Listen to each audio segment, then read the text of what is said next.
नमस्कार दोस्तों, मैं चिराग पाल स्वागत करता हूं आपका इस प्यारे से YouTube चैनल में। तो जैसा कि हमने पिछली अपनी इंट्रोडक्टरी वीडियो में इंफॉर्मेशन दी थी कि हम कवर करने वाले हैं class 10th chapter 1 term 2 electricity.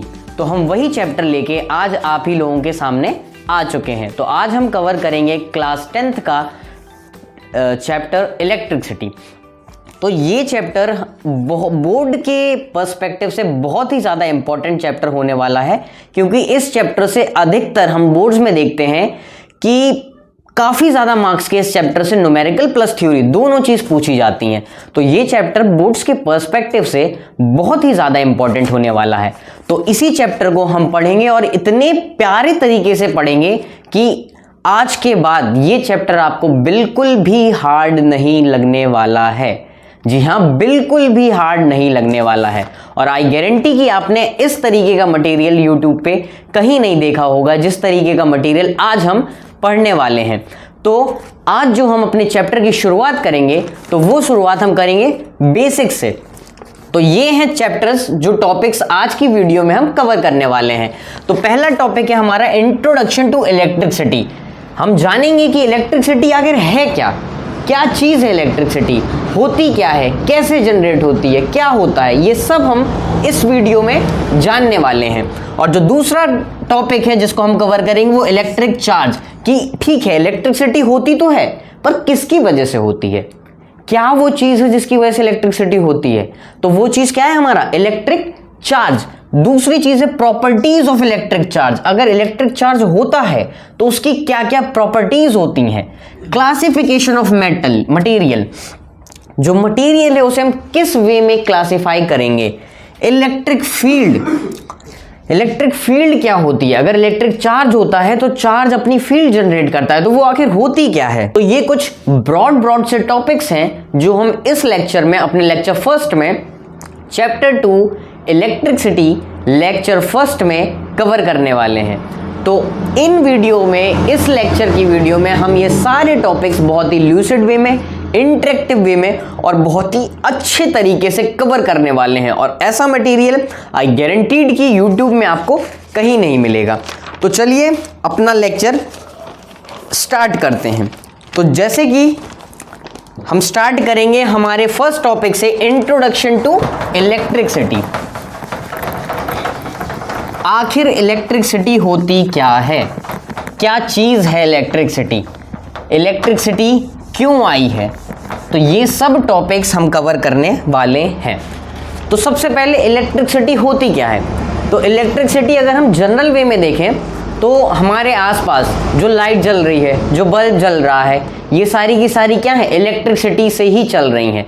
Bulb है, लाइट है, हीटर है, गीजर है, all things are just run by electricity. So what is electricity, electricity का मीन्स क्या है। तो देखिए, इलेक्ट्रिसिटी को जानने के लिए कि इलेक्ट्रिसिटी आखिर होती क्या है, इसके पहले हमें थोड़ी सा बैक में जाना होगा, थोड़ी सा पीछे जाना होगा। देखिए, हम जानते हैं कि हमारा पूरा universe is consist of energy. पूरा यूनिवर्स हमारा किस चीज से बना है, जो पूरा भी यूनिवर्स है वो हमारा सिर्फ और सिर्फ किस चीज से बना है, एनर्जी से बना है। और जो एनर्जीज हैं वो डिफरेंट फॉर्म में यूनिवर्स में एग्जिबिट करती हैं। एनर्जीज कैसे फॉर्म में रहती हैं, एनर्जीज हमारी डिफरेंट फॉर्म में एग्जिबिट करती हैं। तो पूरा यूनिवर्स हमारा एनर्जी से मिलके बना है और एनर्जीज जो होती हैं वो डिफरेंट फॉर्म में एग्जिस्ट करती हैं। अब एनर्जी होती क्या है, तो एनर्जी को हमने क्या किया है कि एनर्जी को फिजिक्स में हमने ब्रॉडली 2 पार्ट में डिवाइड कर दिया है। ध्यान से समझिएगा, क्योंकि इस टॉपिक से, पूरी टॉपिक से इलेक्ट्रिसिटी डायरेक्ट रिलेटेड है। तो ये ध्यान से समझिएगा। एनर्जी को हमने क्या किया है, एनर्जी को हमने 2 पार्ट में डिवाइड कर दिया है। जो पहला पार्ट है उसको हम लोग कहते हैं मैटर, और जो दूसरा पार्ट है उसको हम लोग कहते हैं radiation. Energy is divided into 2 parts in physics. First part is known as matter and the second part is known as radiation. अब मैटर और रेडिएशन ये होते क्या है? तो जो एनर्जी एग्जिबिट होती है वो सिर्फ दो फॉर्म में होती है, या तो वो मैटर के फॉर्म में होगी या तो फिर वो किसके फॉर्म में होगी? रेडिएशन के। अब रेडिएशन होता क्या है? रेडिएशन एक ऐसी चीज है जो कि हमें आंखों से दिखाई नहीं देती बट फील होती है। फॉर एग्जाम्पल सन की जो हीट होती है वो हमें फील होती है। हम ठंडियों में खड़े हो जाते हैं विटामिन डी लेने के लिए, तो वो क्या है? जो सन की हीट होती है वो हमें फील होती है। वो फील कैसे होती है? क्या सन कोई लाइन फेंक के मार रहा है हमें, या कोई पत्थर फेंक के मार रहा है? कुछ फेंक के नहीं मार रहा, जस्ट हम खड़े होते हैं, सन की क्या आती है? रेज आती हैं। वो रेज कुछ सॉलिड पार्टिकल कंटेन करती है नहीं, पर हमें क्या मिलती है? हीट मिलती है। इसका मतलब वो किस फॉर्म में मिलती है? वो मिलती है हमें रेडिएशन के फॉर्म में।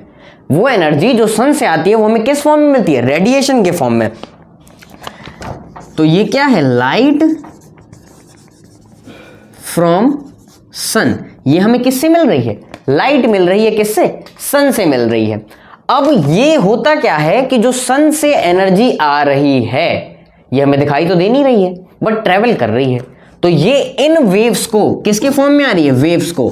और इन वेव्स को हम लोग कहते हैं मोबाइल वेव्स। क्या कहते हैं? Mobile waves. तो रेडिएशन क्या है? फॉर एग्जाम्पल हीटर, ठंडियों में हम लोग हीटर चालू कर लेते हैं, तो हीटर चालू कर लेते हैं तो हाथ अपने दोनों ऐसे कर लेते हैं और सेकते रहते हैं। कैसे?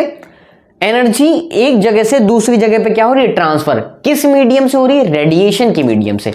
तो रेडिएशन आखिर है क्या? रेडिएशन एक ऐसी चीज है जिसका कोई मास नहीं होता, जिसका कोई वॉल्यूम नहीं होता, जिसे हम नेक्ड आइज से देख नहीं सकते, हम खुली आंखों से देख नहीं सकते। तो ये एक ऐसी प्रॉपर्टी है जो सिर्फ एनर्जी एक जगह से लेकर दूसरी जगह ट्रांसफर करती है, पर ना ही इसका मास होता है, ना ही वॉल्यूम होता है, और ना ही हम इसे देख सकते हैं। सो what is radiation? Radiation do propagate energy waves. इसका काम क्या होता है? Energy waves propagation. रेडिएशन का काम क्या होता है? Propagation of energy waves. और ये क्या होता है? जो रेडिएशन होती है इनके पास मासेस नहीं होता, they do not have mass. इनके पास मास बिल्कुल भी नहीं होता, no volume, but can transfer energy in the form of wave। लेकिन एनर्जी किस फॉर्म में ट्रांसफर करते हैं? In the form of wave. अब आप थोड़ी सा बस टाइम दीजिए, ये किस तरीके से इलेक्ट्रिक चार्जेस को रिलेट करता है ये आप देखेंगे और आपकी एक ब्रॉड पर्सपेक्टिव खुलेगी कि इलेक्ट्रिसिटी में ये भी चीजें होती हैं। आज तक तो हमने ये पढ़ा ही नहीं था, आज पहली बार हमें देखने को मिल रहा है कि इलेक्ट्रिसिटी इतने ब्रॉड पर्सपेक्टिव में है। तो थोड़ी सा बस देख के चलिए इसे। तो पहले अभी हमने क्या देखा कि रेडिएशन क्या करता है? रेडिएशन जो होता है उसका ना ही मास होता है ना ही वॉल्यूम होता है, वो एनर्जी को एक जगह से दूसरी जगह क्या करता है? प्रोपोगेट करता है। तो अब एनर्जी एक किसके फॉर्म में होती है? रेडिएशन के फॉर्म में, और दूसरी किसके फॉर्म में होती है? मास के फॉर्म में।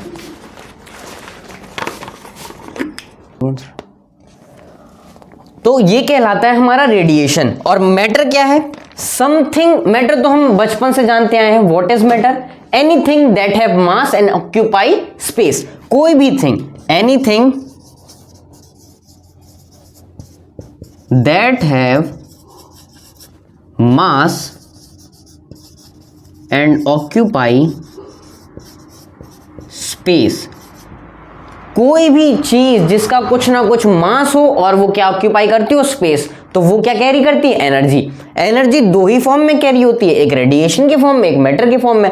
रेडिएशन के फॉर्म में ऐसे कैरी होती है जो अभी हमने पढ़ रहा, मैटर के फॉर्म में ऐसे कैरी होती है। कोई भी चीज जिसका कोई ना कोई मैटर है वो क्या करती है? एक सर्टेन अमाउंट ऑफ एनर्जी क्या करती है? कैरी करती है। और अब लेकिन रेडिएशन से किस तरीके से डिफरेंट है? इसका मास नहीं होता, इसका मास होता है। इसको हम देख सकते हैं सीन थ्रू आईज।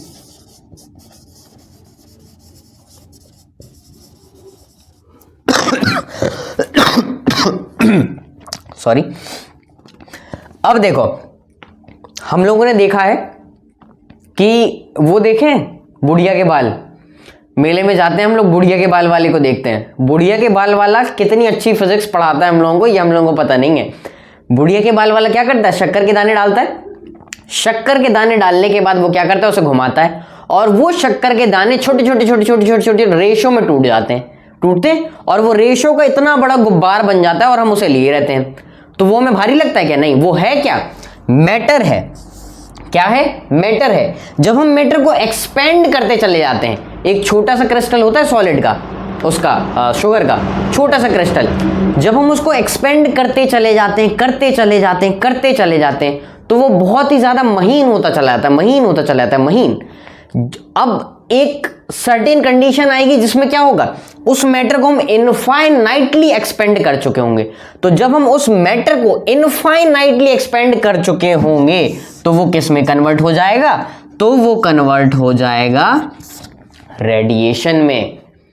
किस में कन्वर्ट हो जाएगा? रेडिएशन में। एक छोटा सा पार्टिकल, वो उसको एक्सपेंड करते गए, एक्सपेंड करते गए, एक्सपेंड करते गए, तो वो किस में कन्वर्ट हो गया?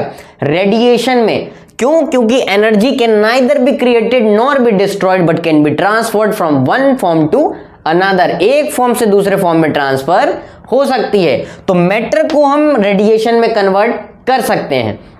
और जो हमारे महान साइंटिस्ट थे एल्बर्ट आइंस्टीन, जिन्होंने हमें ये फॉर्मूला दिया था E = mc², ये पूरा इसी कॉन्सेप्ट पे बेस्ड है। उन्होंने क्या कहा था? उन्होंने कहा था कि कोई भी चीज जिसका कुछ ना कुछ मास हो, उसे हम क्या कर सकते हैं, उसे हम अगर लाइट की स्पीड से उसे वो करवाएं, ट्रेवल करवाएं, उसकी वेव्स लाइट की स्पीड से ट्रेवल करें, तो वो क्या एग्जिबिट करती है? एनर्जी। और एक खास बात यह है कि जो रेडिएशन होती है, इनकी वेव्स की स्पीड कितनी होती है? 3 × 10⁸ मीटर पर सेकेंड, मतलब लाइट की स्पीड से। तो इसका मतलब जो मास है उसे हम क्या कर सकते हैं, अगर हम उसे बहुत, जो मैटर है हमारा, उसे हम बहुत ज्यादा एक्सपेंड करें तो वो किस में कन्वर्ट हो जाएगा? रेडिएशन में। क्या बना लेगा? रेडिएशन। और रेडिएशन को बहुत ज्यादा क्या करें, सन की रेज है, उन्हें बहुत ज्यादा कंजर्व करें, बहुत ज्यादा सरप्रेस करें, तो वो क्या करेगी? वो किस में कन्वर्ट हो जाएगी? वो कन्वर्ट हो जाएगी मैटर में।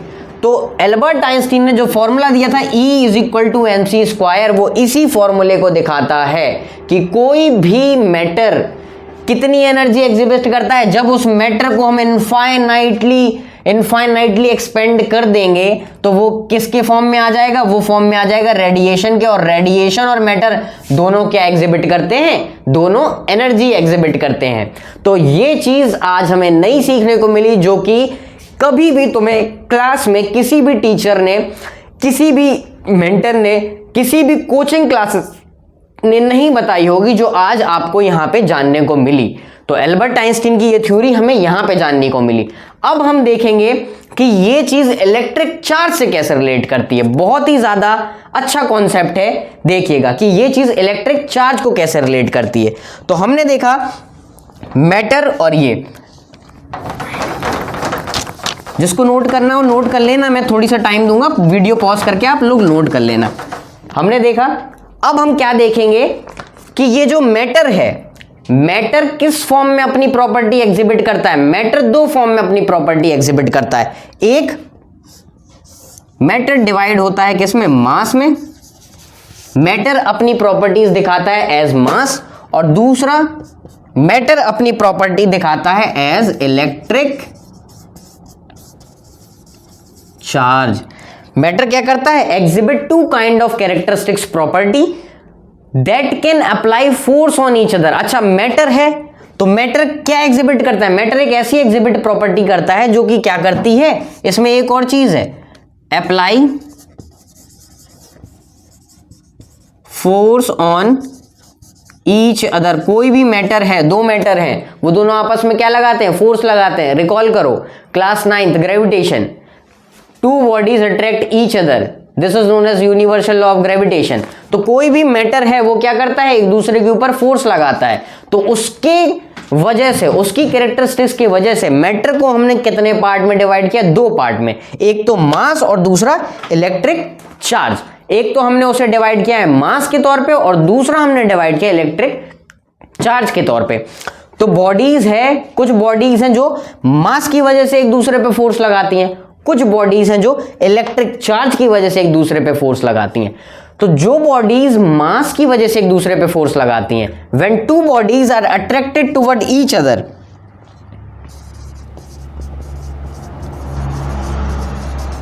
Are attracted towards each other by mass, तो वो कहलाता है यूनिवर्सल लॉ ऑफ ग्रेविटेशन। तो इसमें कौन सा फोर्स लगता है? इसमें लगता है ग्रेविटेशनल फोर्स। जब दो बॉडीज एक दूसरे को किसकी वजह से खींचती हैं? मास की वजह से खींचती हैं, तो उसमें क्या लगता है? Gravitational force. और जब दो बॉडीज एक दूसरे को चार्ज की वजह से खींचती हैं, तो उसमें क्या लगता है? क्या लगता है? Electrical force. क्या लगता है? Electrical force. When two bodies attract each other. अब एक बात हमेशा याद रखना, इन दोनों में एक बेसिक सा डिफरेंस ये है कि जो मास की प्रॉपर्टी होती है, मास में दोनों बॉडीज हमेशा एक दूसरे को क्या करती हैं? अट्रैक्ट। हमेशा, कभी रिपेल कर ही नहीं सकती। क्यों? क्योंकि यूनिवर्सल लॉ ऑफ ग्रेविटेशन क्या कहता है कि अगर दो बॉडीज हैं जिनका कोई मास है और दोनों आर डिस्टेंस से सेपरेटेड हैं, तो वो दोनों क्या करेंगे? एक दूसरे पे क्या लगाएंगी? फोर्स लगाएंगी। जबकि इलेक्ट्रिक चार्ज जो है, ये हमने पढ़ रखा है और आगे भी पढ़ेंगे कि electric charge attraction as well as repulsion दोनों टाइप के फोर्स लगाता है। तो इलेक्ट्रिक चार्ज क्या है? Inherent property.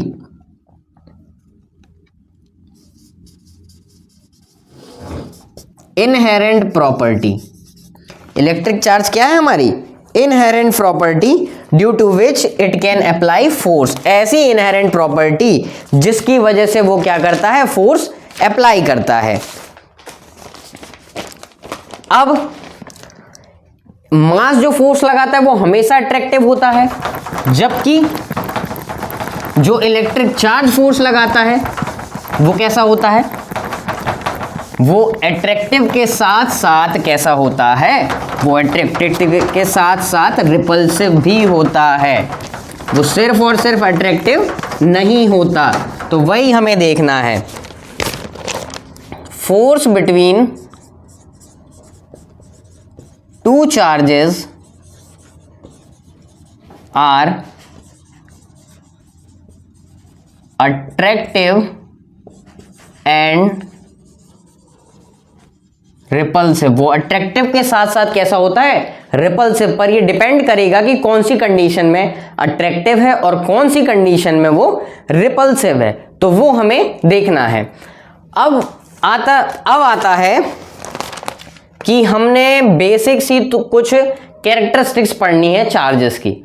हमें कुछ बेसिक सी चार्जेस की कैरेक्टरिस्टिक्स पढ़नी है कि चार्ज कैसे फोर्स एग्जिबिट करते हैं, होता क्या है। तो चार्ज देखो, जो भी फोर्सेस एग्जिबिट करते हैं, चार्ज किस फॉर्म में पाए जाते हैं?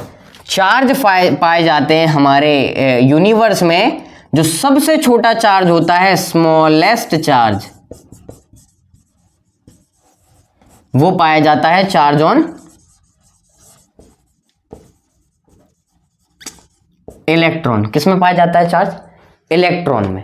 चार्ज जो पाया जाता है सबसे छोटा चार्ज, वो पाया जाता है चार्ज ऑन इलेक्ट्रॉन, जो कि कितना होता है? 1.6 into 10 to the power minus 19 coulomb, जो कि होता है 1.6 into 10 to the power minus 19 coulomb. अब हमने पढ़ रखा है, कुछ प्रॉपर्टीज पढ़ रखी है चार्ज की, कि हम क्या कर सकते हैं? चार्ज को सेपरेट नहीं कर सकते हैं। चार्ज को सेपरेट नहीं कर सकते। तो कुछ प्रॉपर्टीज है हमारी, वो प्रॉपर्टीज क्या हैं? सबसे पहले हम देख लेते हैं जो प्रॉपर्टीज ऑफ चार्ज है, वो हम देख लेते हैं। फिर इसके बाद बताएंगे कि चार्ज आखिर बनाते कैसे हैं। तो सबसे पहले प्रॉपर्टीज ऑफ चार्ज देख लेते हैं हम लोग कि चार्ज की प्रॉपर्टीज क्या क्या होती हैं। तो एक चीज हम लोग सबको ही जानते हैं कि चार्ज की प्रॉपर्टीज कैसी होती हैं। सबसे पहली चीज जो हम जानते हैं वो क्या है? वो है like charges repel each other while unlike charges attract each other। जो लाइक चार्जेस होते हैं वो एक दूसरे को क्या करते हैं, रिपेल करते हैं, जबकि जो अनलाइक चार्जेस होते हैं वो एक दूसरे को क्या करते हैं, अट्रैक्ट करते हैं। तो like charges repel each other while unlike charges attract each other. जैसे कि लाइक चार्जेस मतलब अगर दोनों चार्जेस हम लोग सेम ले लें, समझ लो ये भी पॉजिटिव ये भी पॉजिटिव, अगर ये दोनों चार्जेस हमने सेम ले लिए तो ये क्या करेगा, एक दूसरे को रिपेल, ये इसके पास नहीं आना चाहेगा। और समझ लो अगर हमने एक माइनस का ले लिया एक प्लस का ले लिया तो ये क्या करेंगे, अट्रैक्ट, ये एक दूसरे के पास आना चाहेंगे। ऐसे याद कर लो कि जो दो होशियार लोग हो सकते हैं उनकी आपस में दोस्ती कभी नहीं हो सकती, उनके बीच में कंपटीशन चलता ही रहेगा। उनके बीच में क्या चलता रहेगा, कंपटीशन। दो एक लेवल के होशियार कभी हो ही नहीं सकते, दोस्त नहीं हो सकते, उनके बीच में कंपटीशन चलता रहेगा। जबकि एक गधा हो एक होशियार हो तो उनके बीच में आराम से दोस्ती चलती रहती है, दोस्ती में कोई कमी नहीं आती। तो ये चीज़ है। तो चार्जेस की प्रॉपर्टीज क्या है, पहली प्रॉपर्टी जो है like charges repel each other while unlike charges attract each other. दूसरी प्रॉपर्टी क्या है, दूसरी प्रॉपर्टी यही है कि charges are of two types.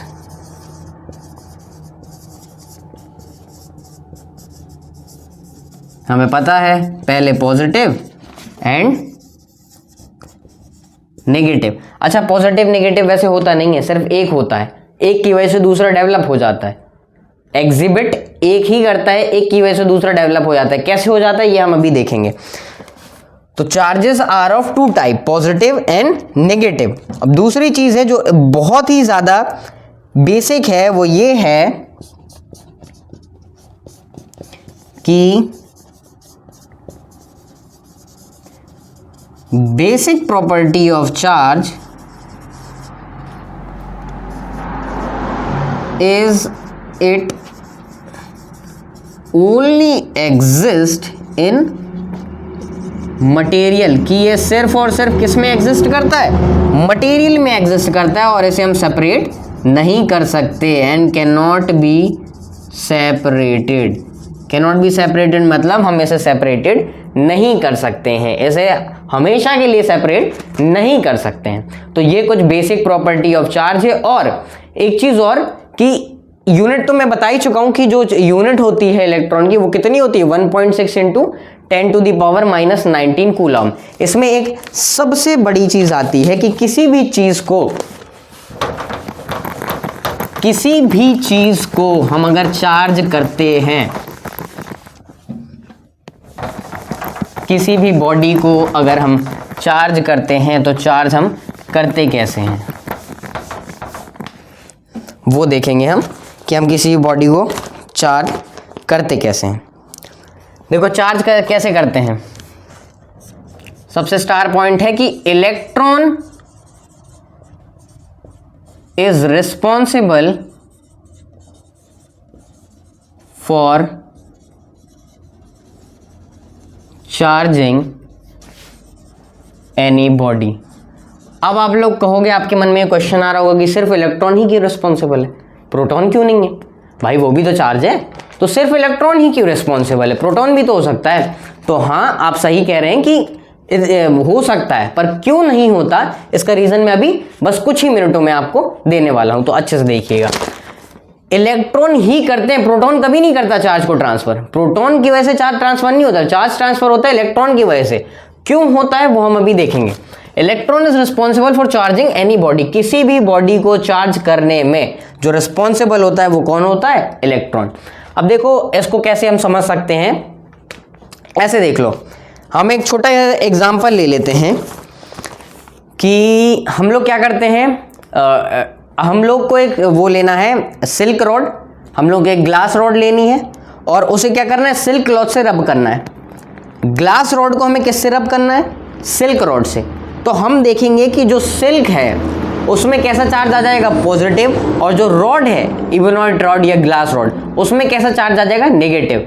Real life में एग्जांपल देख लो, कभी भी सर्दियों में जब हम कपड़े ऐसे करते हैं, रात के समय में रजाई वजाई ऐसे करते हैं तो उसमें चट चट की आवाज़ आती है। क्यों आती है, कभी सोचा है? क्योंकि उसमें क्या हो गया, एक में पॉजिटिव चार्ज डेवलप हो गया और दूसरे में क्या डेवलप हो गया, नेगेटिव चार्ज। इसकी वजह से वहां पे चट चट की आवाज़ आती है। तुम लोगों ने ये एक्सपेरिमेंट बहुत किया होगा, पेन लिया, बालों में कैसा पेपर में लगाया, पेपर अट्रैक्ट हो गया। जादू, जादू नहीं है, ये क्या है? Transfer of charge. हमने घिसा ऐसे तो एक बॉडी हमारी पॉजिटिवली चार्ज हो गई, दूसरी बॉडी नेगेटिवली चार्ज हो गई, और जब पॉजिटिव नेगेटिव हो गया तो उनके दोनों के बीच में कौन सा फोर्स ऑफ अट्रैक्शन लगेगा? उन दोनों के बीच में जो लगेगा वो क्या लगेगा? Electrical force. अभी बताया इलेक्ट्रिक चार्ज में क्या लगता है? Electrical force.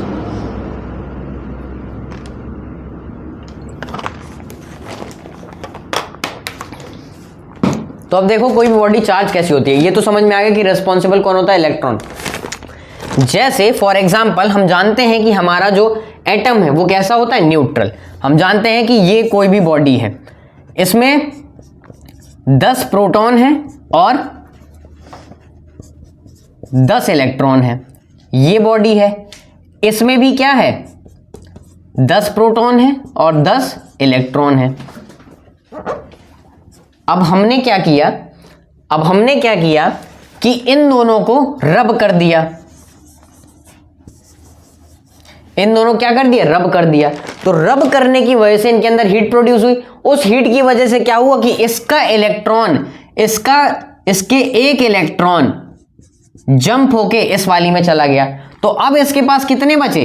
अब इसके पास बचे 9 इलेक्ट्रॉन, और इसके पास कितने हो गए? इसके पास हो गए 11 इलेक्ट्रॉन। इसके पास कितने बचे? 9 इलेक्ट्रॉन, इसके पास हो गए 11 इलेक्ट्रॉन। तो अब इस पे जो नेट चार्ज आ गया वो कितना आ गया? इस वाले एटम पे ये A मान लो, ये B मान लो, इसमें कितना आ गया? इसमें आ गया +1। इसके पास आ गया +1 का चार्ज, क्योंकि 10 प्रोटॉन 9 न्यूट्रॉन 9 इलेक्ट्रॉन, तो कितना चार्ज आ गया? +1। और इसके पास क्या हुआ? इसके पास एक इलेक्ट्रॉन ज्यादा हो गया, तो इसके पास जो नेट चार्ज आ गया वो कितना आ गया? वो -1। कितना चार्ज आ गया? -1। तो अब बताओ, ये हम कह सकते हैं कि ये बॉडी हमारी कैसी हुई? ये बॉडी हमारी पॉजिटिवली चार्ज हो गई और ये बॉडी हमारी नेगेटिवली चार्ज हो गई। बताओ हो गई कि नहीं हो गई?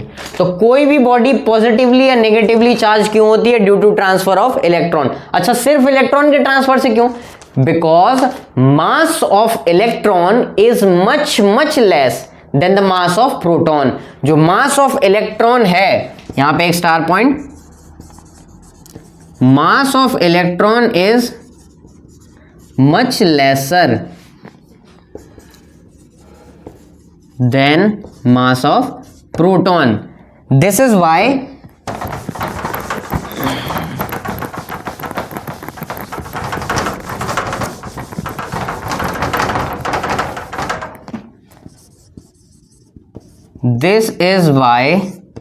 electron transfer happens, not proton transfer. इसी वजह से, यही वजह है कि क्यों इलेक्ट्रॉन का ट्रांसफर होता है, प्रोटॉन का ट्रांसफर नहीं होता। तो ये समझ में आ गया कि कैसे कोई बॉडी पॉजिटिवली चार्ज होती है और कैसे कोई बॉडी नेगेटिवली चार्ज। अब सिल्क रोड लो। अब हमने ये लिया, इसको क्या कर लिया? यहां से ऐसे घिस लिया ऐसे, तो ये कैसा चार्ज हो गया? ये हो गया पॉजिटिवली चार्ज। और जो वो थे हमारे टुकड़े कागज के, वो कैसे हो गए? Negatively charge. अब हमने जब उनको अट्रैक्ट किया तो वो क्या होने लगे? अट्रैक्ट, क्योंकि पॉजिटिव और नेगेटिव हो गया। तो इन दोनों के बीच में कौन सा फोर्स लगने लगा? कोई भी चीज पॉजिटिवली और नेगेटिवली चार्ज हो जाती है तो उन दोनों के बीच में कौन सा फोर्स लगने लगता है? पॉजिटिव और नेगेटिव के बीच में इलेक्ट्रोस्टैटिक फोर्स। कौन सा फोर्स लगने लगता है? Electrostatic force. अच्छा, एक चीज, जब समझ लो यहां पे इसे हमने चार्ज कर दिया, ठीक है, और यहां पे रखे हैं कागज के टुकड़े, तो हमने इन्हें अट्रैक्ट किया, ये अट्रैक्ट हो गए, एक बार रब करने के बाद अट्रैक्ट हो गए। अब इसको हमने ऐसे छोड़ दिया तो अभी भी अट्रैक्ट है, जबकि हमारे पास क्या लग रहा है? Gravitational force. ग्रेविटेशनल फोर्स तो लग ही रहा होगा ना कागज पे, तो कागज नीचे क्यों नहीं गिर रहे? मतलब ये इलेक्ट्रोस्टैटिक फोर्स इतना ज्यादा स्ट्रांग है कि कागज नीचे नहीं गिर रहे। हाँ, gravitational force is a weak force. जो ग्रेविटेशनल फोर्स होता है वो बहुत ही ज्यादा वीक फोर्स होता है, जबकि इलेक्ट्रोस्टैटिक फोर्स और electrical force is much larger than that of gravitational force. कितने टाइम्स लार्जर? ये करीब करीब होता है electrostatic force is 10 to the power 27 times larger than gravitational force। अब तुम लोग समझ सकते हो कि कितना स्ट्रांग होता है। जो ग्रेविटेशनल फोर्स होता है वो कितना वीक होता है, और जो इलेक्ट्रोस्टैटिक फोर्स होता है, electrostatic force is much much greater than gravitational force. और कितना ग्रेटर होता है? By 10 to the power 27 times of gravitational force, by 27 times of GF, girlfriend नहीं, gravitational force, by 27 times of gravitational force. तो हम ये देख सकते हैं कि ग्रेविटेशनल फोर्स कितना ज्यादा स्ट्रांग होता है। इसीलिए अगर इसमें कोई कागज अट्रैक्ट हो गया है तो अगर हम ऐसे नीचे हटाएं तो वो ग्रेविटेशनल फोर्स भी लग रहा है, फिर भी वो नीचे नहीं गिरता और इसी से अट्रैक्टेड रहता है, क्योंकि वो 10 to the power 27 times greater होता है किससे? ग्रेविटेशनल फोर्स से। उसके पास 10 to the power 27 गर्लफ्रेंड्स होती हैं। कितनी ज्यादा गर्लफ्रेंड होती हैं उसके पास, है? एक आध तुम्हें भी दिलवा दें। अब देखो ड्यूट, और फिर भी अगर ऐसा होता है तो फिर सारी जगह पे इलेक्ट्रिकल फोर्स लगना चाहिए। ये पेपर है, ये मार्कर है, इन दोनों को आपस में अट्रैक्ट होना चाहिए अगर ऐसा होता है तो, क्योंकि दोनों पॉजिटिवली नेगेटिवली चार्ज हो जाएंगे। ये पूरी का पूरा संसार है, इसमें फिर उथल पुथल मच जाएगी। अगर ग्रेविटेशनल इलेक्ट्रोस्टैटिक फोर्स ज्यादा पावरफुल है ग्रेविटेशनल फोर्स से, तो क्या होना चाहिए? उथल पुथल मच जानी चाहिए। एक चीज को यहां से उठ के वहां चला जाना चाहिए, वहां से यहां जादू करना चाहिए तथास्तु, और वहां से खिंच के चली आई यहां पे, ऐसा होना चाहिए। ऐसा क्यों नहीं होता? ऐसा इसलिए नहीं होता बिकॉज कि इन द यूनिवर्स या कुछ भी कह लो, एवरी एटम इज न्यूट्रल। सारे एटम क्या है? न्यूट्रल। उनके पास सेम नंबर ऑफ इलेक्ट्रॉन है और सेम नंबर ऑफ प्रोटॉन है। वो कब होता है पॉजिटिवली और नेगेटिवली चार्ज? जब हम उस पर कोई ना कोई वर्क करते हैं, रब करते हैं, कुछ ना कुछ करते हैं, तब होता है वो पॉजिटिवली और नेगेटिवली चार्ज, वरना वो पूरी तरीके से क्या है? न्यूट्रल। अगर वो न्यूट्रल है तो ना ही वो अट्रैक्ट करेगा ना ही वो रिपेल करेगा। आ गया समझ में? अगर वो न्यूट्रल है तो ना ही वो अट्रैक्ट करेगा और ना ही रिपेल करेगा। अब अगर हम एक चीज से दूसरी जगह ट्रांसफर कराते हैं इलेक्ट्रॉन को, तो हम कितने इलेक्ट्रॉन ट्रांसफर करा सकते हैं? कैसे ट्रांसफर करा सकते हैं? तो इसके लिए प्रॉपर्टीज ऑफ चार्ज में सबसे मेन पॉइंट लिख लेना, जिसे हम कहते हैं क्वांटाइजेशन ऑफ चार्ज। क्या कहते हैं हम? Quantization of charge. Quantization of charge क्या कहता है कि charge is an integral multiple of number of electron. क्या कहता है? कि charge is an integral multiple of number of electron. Quantization of charge क्या कहता है? कि जो हमारा चार्ज है वो क्या है? Integral multiple of number of electron. Q is equal two plus minus NE, जिसमें E क्या है? चार्ज ऑफ इलेक्ट्रॉन, और N क्या है? नंबर ऑफ इलेक्ट्रॉन, और Q क्या है?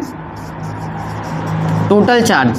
किसी भी बॉडी का हम टोटल चार्ज कैसे बता सकते हैं? कि जितने इलेक्ट्रॉन उसमें ट्रांसफर हुए। फॉर एग्जांपल अगर इस बॉडी से इस बॉडी में एक इलेक्ट्रॉन ट्रांसफर हुआ तो इसका मतलब इसमें कितना चार्ज आ गया? कितना चार्ज होता है इलेक्ट्रॉन का? 1.6 into 10 to the power minus 11 coulomb, minus 19 sorry. और अगर दो इलेक्ट्रॉन आ गए तो 1.6 की जगह क्या हो जाएगा? 3.2 into 10 to the power minus 19 coulomb. 3 आ गए तो 4.8 into 10 to the power minus 19 coulomb.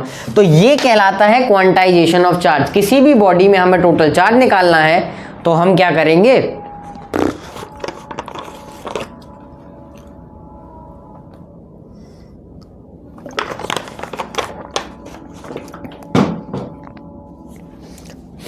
किसी भी बॉडी में अगर हमें टोटल चार्ज निकालना है तो हम क्या करेंगे?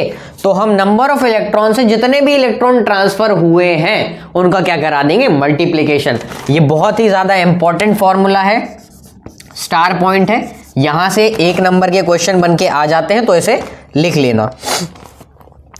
अब हम आते हैं law of conservation of charge पे। किस पे आते हैं? Law of conservation of charge. ये तो समझ में आ गया ना कि इलेक्ट्रॉन क्यों रिस्पॉन्सिबल है, क्या चीज होती है जो इलेक्ट्रॉन रिस्पॉन्सिबल है। अब हम आते हैं law of conservation of charge.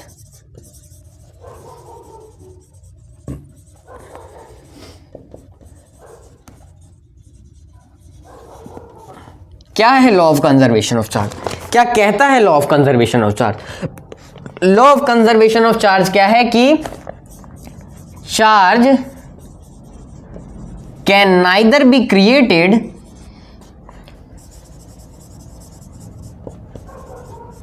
Nor be destroyed in अ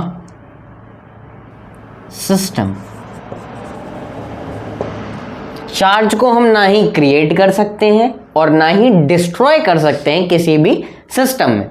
मतलब ये समझो आपकी इतनी बड़ी सृष्टि है, इतना बड़ा संसार है, पर हमारे पास इतनी सी भी ताकत नहीं है कि एक इलेक्ट्रॉन जो कि बहुत छोटा होता है उसको क्रिएट कर दे या डिस्ट्रॉय कर दे, उसको तोड़ दें। इतनी सी भी हमारे अंदर ताकत नहीं है। पूरी ताकत लगा लो, एड़ी चोटी का जोर लगा लो, पर ना ही एक इलेक्ट्रॉन एक्स्ट्रा बना सकते हो और ना ही एक एक्स्ट्रा इलेक्ट्रॉन डिस्ट्रॉय कर सकते हो। ये नियति है कि ना ही तुम एक इलेक्ट्रॉन अपने आप से बना सकते हो ना ही डिस्ट्रॉय कर सकते हो। जो है वो रहेगा, बस तुम उसको अडॉप्ट करना सीख रहे हो, ट्रांसफर करना सीख रहे हो, बनाना नहीं सीख रहे। कोई भी साइंटिफिक इंस्ट्रूमेंट्स आज तक कोई भी इलेक्ट्रॉन या प्रोटॉन या न्यूट्रॉन इतनी सी चीजें भी नहीं बना पाए। सिर्फ वो देख पाए हैं और ना ही कभी बना पाएंगे। ये बात याद रख लो। And charge can neither be created nor be destroyed in a system. उसे हम खुद से क्रिएट नहीं कर सकते हैं, उसे हम खुद से क्रिएट नहीं कर सकते हैं। तो law of conservation of charge क्या कहता है? यही कहता है कि चार्ज को ना ही हम क्रिएट कर सकते हैं और ना ही डिस्ट्रॉय कर सकते हैं। सिर्फ हम क्या कर सकते हैं? चार्ज को एक फॉर्म से दूसरे फॉर्म में बदल सकते हैं। अब तुम तो कहोगे हमने पॉजिटिवली चार्ज को क्रिएट कर दिया था, नेगेटिवली चार्ज को डिस्ट्रॉय कर दिया था। कैसे कर दिया था? ये +10 प्रोटॉन, इसमें +10 प्रोटॉन, इसमें -10 इलेक्ट्रॉन, इसमें -10 इलेक्ट्रॉन, इससे एक इलेक्ट्रॉन हमने यहां क्या किया था? ट्रांसफर। तो तब इसमें कम हो गया था और इसमें क्या हो गया था? ज्यादा। लेकिन हमने कहीं बाहर से ऐड किया क्या? बाहर से ऐड किया गया हमने कहीं से? नहीं। इसी का क्या किया? ट्रांसफर। हमने कहीं से ऐड नहीं किया। तो हम ट्रांसफर कर सकते हैं पर ऐड नहीं कर सकते। आ गया समझ में? हम ट्रांसफर कर सकते हैं पर ऐड नहीं कर सकते हैं। अब यही जो चार्जेस है, ना ही हम मतलब बना तो सकते नहीं है, तो क्या कर सकते हैं? ट्रांसफर कर सकते हैं। अब कुछ चीजें होती हैं जिनमें ये आसानी से ट्रांसफर हो जाते हैं, आसानी से एक जगह से दूसरी जगह चले जाते हैं। कुछ चीजें होती हैं जिनमें आसानी से एक जगह से दूसरी जगह नहीं जाते हैं। तो इनके बेसिस पे हमने मटेरियल को क्या किया? क्लासिफाई। Classification of material. तो इसके बेसिस पे हमने मटेरियल्स को क्या किया? क्लासिफाई। अब क्लासिफाई क्या किया? ऐसे material that allow charge to flow through them. Material जिन्होंने चार्जेस को अलाउ किया उनसे फ्लो होने में, उनके थ्रू फ्लो होने में। तो ऐसे क्लासिफिकेशन में वो मटेरियल कितने टाइप के होते हैं? 2 टाइप के। पहला होता है कंडक्टर, दूसरा होता है हमारा इंसुलेटर। अच्छा, कंडक्टर क्या होते हैं? हम 8 से पढ़ते आ रहे, 6th से पढ़ते आ रहे। कंडक्टर क्या होते हैं? Those material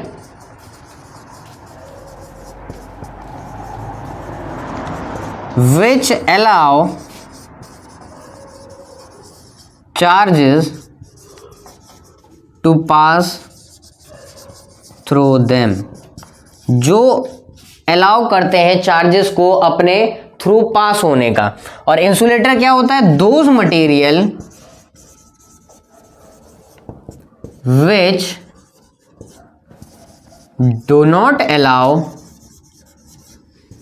charges to pass through them, जो अलाउ नहीं करते हैं कि जो अलाउ नहीं करते हैं कि चार्ज उनके थ्रू पास हो जाए। अच्छा, जो अलाउ करेंगे चार्ज को एक जगह से दूसरी जगह जाने देंगे, वो क्या कर पाएंगे, वही इलेक्ट्रिसिटी को कंडक्ट कर पाएंगे। क्योंकि हम अभी आगे पढ़ेंगे कि इलेक्ट्रिक करंट क्या होता है, rate of flow of electric charge क्या होता है, rate of flow of electric charge.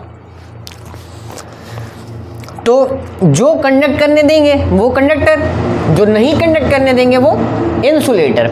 और इनके बीच में एक आता है जो थोड़ी सा कंडक्ट भी करने देता है और नहीं भी करने देता है, दोनों की तरह बिहेव करता है। वो क्या करता है, कोल्ड टेम्परेचर पे इंसुलेटर की तरह वर्क करता है, हाई टेम्परेचर पे कंडक्टर की तरह वर्क करता है। जब हम उसमें टेम्परेचर दे देते हैं, अभी इसका इलेक्ट्रॉन ट्रांसफर मतलब अलाउ नहीं कर रहा था चार्ज को, लेकिन जैसे ही हमने इसको टेम्परेचर दिया, इसका इलेक्ट्रॉन अलाउ कर गया कि यहां से यहां मूव कर जाए। तो ऐसे कहलाते हैं, थर्ड क्वालिटी में आते हैं, और वो कहलाते हैं हमारे सेमीकंडक्टर। क्या कहलाते हैं, सेमीकंडक्टर। ये वर्क करते हैं as insulator at cold temperature. Cold temperature पे इंसुलेटर की तरह वर्क करेंगे, पर work as conductor at high temperature. लेकिन हाई टेम्परेचर पे किसकी तरह वर्क करेंगे, हाई टेम्परेचर पे वर्क करेंगे कंडक्टर की तरह, फ्लो करने के लिए अलाउ करेंगे। अब हमें यह देखना है कि जितनी भी इलेक्ट्रिसिटी होती है, जो भी इलेक्ट्रिसिटी होती है, वो किस पे डिपेंड करती है, वो डिपेंड करती है फ्री इलेक्ट्रॉन। हमें एक फ्री इलेक्ट्रॉन चाहिए जो अलग हो, जो मूवेबल हो, जो मोबाइल हो, जो घूम सके, वो वाला इलेक्ट्रॉन चाहिए। हमें एक घुमक्कड़ इंसान चाहिए जो बढ़िया बाइक उठाए और हमें घूम घूम के सब जगह घुमा दे। तो एक ऐसा इंसान चाहिए हमें, मतलब हमें एक ऐसा इलेक्ट्रॉन चाहिए। और फ्री इलेक्ट्रॉन कहाँ मिलते हैं हमें, जो इलेक्ट्रिसिटी पॉसिबल है वो फ्री इलेक्ट्रॉन की वजह से है। और फ्री इलेक्ट्रॉन कहाँ मिलते हैं हमें, जैसे फॉर एग्जाम्पल हमने क्या किया, ये था एटम, इसमें ये इलेक्ट्रॉन रिवॉल्व कर रहा था, ये इलेक्ट्रॉन रिवॉल्व कर रहा था। हमने इस इलेक्ट्रॉन को क्या प्रोवाइड करा दी, हीट प्रोवाइड करा दी। तो जैसे ही इसके पास हीट आई, ये क्या करेगा, निकल जाएगा, सिस्टम से बाहर निकल जाएगा और कहीं किसी फील्ड में यहां पे आ जाएगा। तो ये क्या कहलाएगा, ये वाला जो इलेक्ट्रॉन जो सिस्टम के बाहर निकल गया, मतलब नहीं तो वो ऐसे घूमता भी, पर वो क्या निकल गया, सिस्टम के बाहर। तो सिस्टम के बाहर निकल गया, तो ऐसे हम लोग कहेंगे फ्री इलेक्ट्रॉन। क्या कहेंगे, free electron. And only free electrons are responsible for electric current, electric charge. सिर्फ फ्री इलेक्ट्रॉन ही क्या होते हैं, रिस्पॉन्सिबल होते हैं। तो अब हमें देखना है, अच्छा इन इलेक्ट्रॉन की वजह से होता क्या है, कैसे कोई चीज दूसरी चीज की बीच में कुछ ना होने के बावजूद एक चीज दूसरे चीज को अट्रैक्ट कर लेती है। कैसे एक मैग्नेट दूसरे मैग्नेट को अट्रैक्ट कर लेती है जबकि बीच में कुछ होता नहीं है।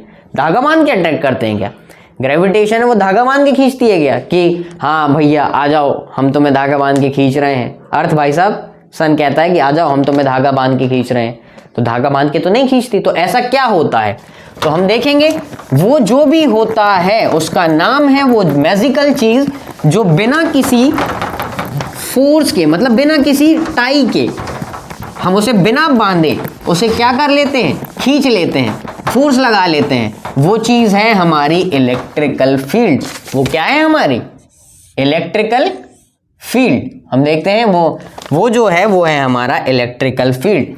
अब इलेक्ट्रिकल फील्ड जो है उसे देखो अभी हमें देखना है। तो सबसे पहले फोर्स लगता है due to mass, force due to mass, जो मास की वजह से फोर्स लगता है उसे हम कहते हैं ग्रेविटेशनल फोर्स। कौन सा फोर्स, ग्रेविटेशनल फोर्स। बट जो चार्ज की वजह से फोर्स लगता है, force due to electric charge, जो चार्ज की वजह से फोर्स लगता है उसे हम कहते हैं इलेक्ट्रोस्टैटिक फोर्स या फिर इलेक्ट्रिकल फोर्स। ये दोनों किस टाइप के फोर्स होते हैं, ये दोनों फील्ड फोर्स होते हैं। फील्ड फोर्स मतलब ऐसे फोर्सेस जो विदाउट कांटेक्ट वर्क करें। ग्रेविटेशनल फोर्स में क्या होता है, एक बॉडी रखी है और वो अर्थ की तरफ क्या हो रही है, attract without contact with each other.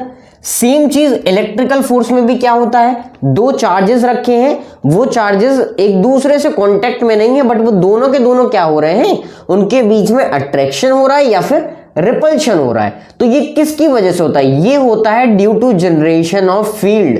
किस वजह से, due to generation of field. Electric charges क्या करते हैं, अपने अराउंड एक फील्ड क्रिएट कर लेते हैं। फील्ड, ये क्या बोल रहे हो भैया, फील्ड क्या होती है, तो हम भी समझेंगे कि फील्ड होती क्या है। बस आप लोग इतना नोट करो कि ये कौन से फोर्सेस होते हैं, फील्ड फोर्सेस, जो फील्ड क्रिएट करके वर्क करते हैं। अब देखो फील्ड होती क्या है, फील्ड मतलब एक ऐसा पर्टिकुलर एरिया, जिस पर्टिकुलर एरिया पे हम वो चीज की एक्सपीरियंस कर सके, इफेक्ट कर सके वो चीज, वो पर्टिकुलर चीज कहलाती है हमारी फील्ड। जैसे फॉर एग्जांपल हम लोग मैग्नेट लेते हैं, ये हमने मैग्नेट ली और यहां पे हमने कोई नेल रख दी, मान लो ये नेल रख दी। अब ये मैग्नेट क्या कर रही है, जब तक ये यहां थी तो इसे अट्रैक्ट नहीं कर रही है। अब ये मैग्नेट रखी है, ये यहां पे रखी है, यहां थी तो भी अट्रैक्ट नहीं कर रही थी, लेकिन जैसे ही हमने यहां किया इसने तुरंत अट्रैक्ट कर लिया। तो इसका मतलब इसका जो फोर्स था वो सिर्फ और सिर्फ कहां तक वैलिड था, यहां तक, क्योंकि यहां तक तो था नहीं तो वो अट्रैक्ट नहीं कर रही थी। इसका मतलब यहां तक जो भी चीज थी ये एक ऐसा नेटवर्क बनाए थी जिसे हम क्या कहते हैं, फील्ड। इस टाइप का नेटवर्क बनाए थी कि यहां तक, इस पर्टिकुलर पॉइंट तक इसका जो फोर्स था वो एक्सपीरियंस किया जा रहा था, किससे, नेल से। तो what is electrical field, that particular area where electric charge can exert a pressure. वो पर्टिकुलर एरिया, जिस पर्टिकुलर एरिया पे इलेक्ट्रिक चार्ज कोई भी प्रेशर एक्सर्ट कर सके, फोर्स एक्सर्ट कर सके, वो पर्टिकुलर एरिया हमारा क्या कहलाएगा, वो पर्टिकुलर एरिया हमारा कहलाएगा इलेक्ट्रिक फील्ड। जैसे फॉर एग्जांपल ये चार्ज है, ये चार्ज है, यहां पे एक माइनस चार्ज है। अब होगा क्या कि इन दोनों के बीच में ये चार्ज क्या करेगा, अपनी यहां पे एक फील्ड बनाएगा। क्या बनाएगा, एक अपनी फील्ड बनाएगा।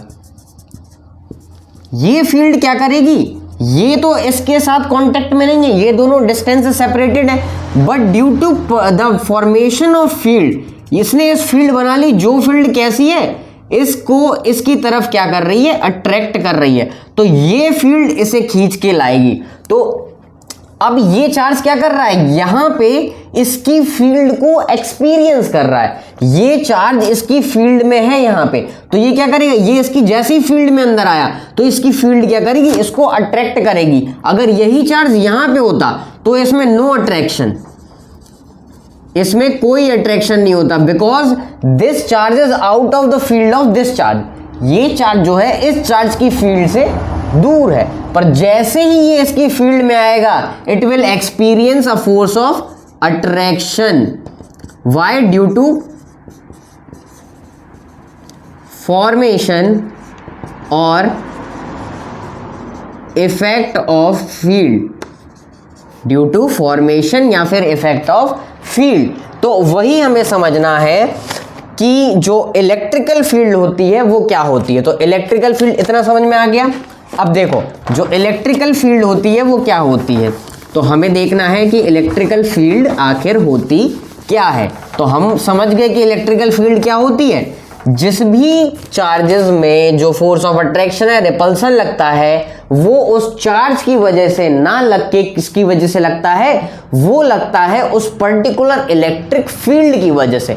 वो इलेक्ट्रिक फील्ड होती है जो उस चार्ज को खींचती है, ना कि वो चार्ज। आ गया समझ में। तो what is electric field, electric field की डेफिनेशन क्या होगी,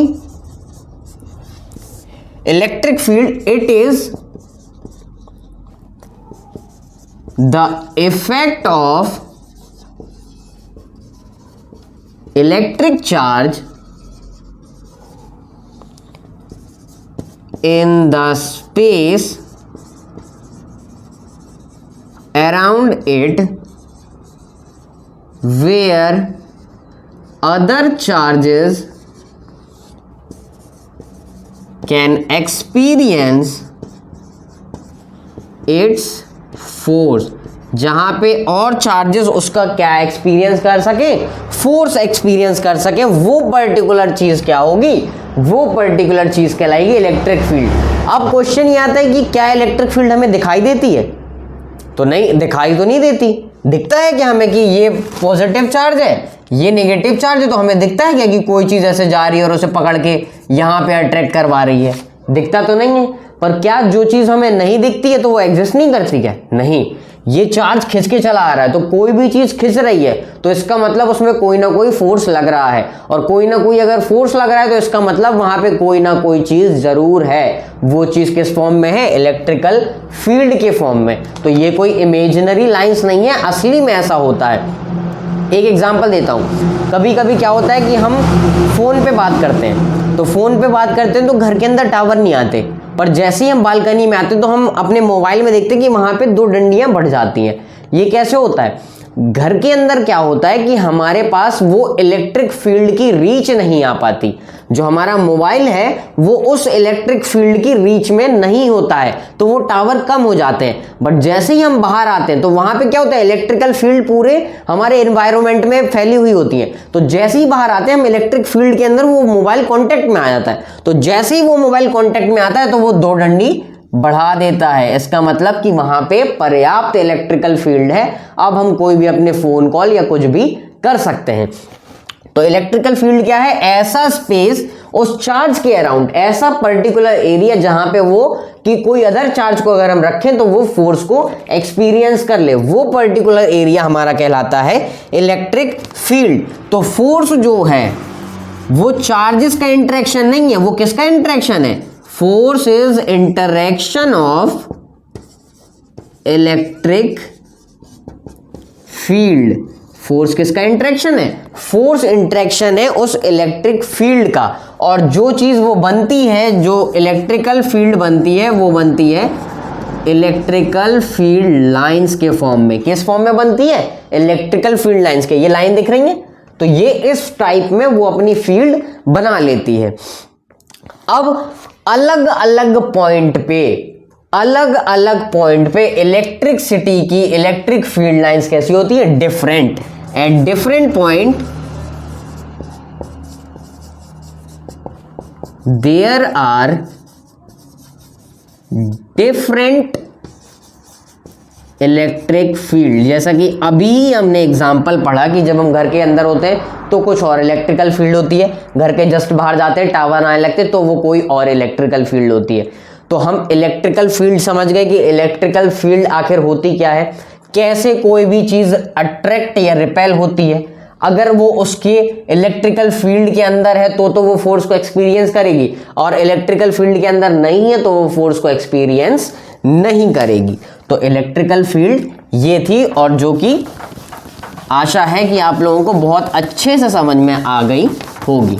अब हम देखते हैं इलेक्ट्रिसिटी 2 तरह की होती है।